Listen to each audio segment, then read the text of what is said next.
بسم اللہ الرحمن الرحیم۔ السلام علیکم ورحمۃ اللہ وبرکاتہ۔ آج کی اس ویڈیو میں بات کریں گے خواب میں پانی کا چشمہ دیکھنا کیسا۔ پانی کا چشمہ دیکھنا، چشمے کا پانی سیاہ اور گندا دیکھنا، گھر یا دکان میں چشمہ دیکھنا۔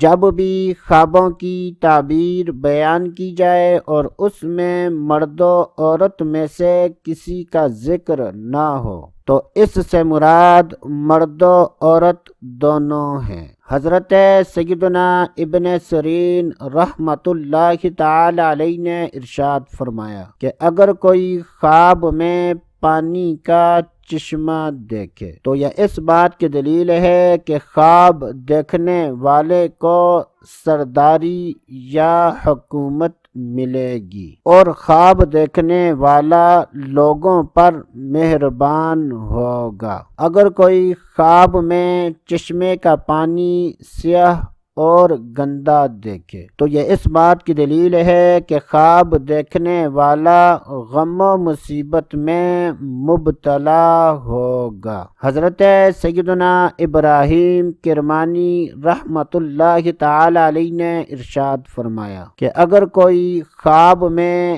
گھر یا دکان میں پانی کا چشمہ دیکھے تو یہ اس بات کی دلیل ہے کہ ایسا آدمی سخت پریشان اور مصیبت میں مبتلا ہوگا۔ اللہ عز و جل سے دعا ہے کہ اللہ عز و جل ہمیں اچھے خواب دیکھنے، برے خوابوں سے بچنے کی توفیق عطا فرمائے۔ تو دوستو ابھی کے لیے اتنا ہی، اگلی ویڈیو تک اجازت، اللہ حافظ۔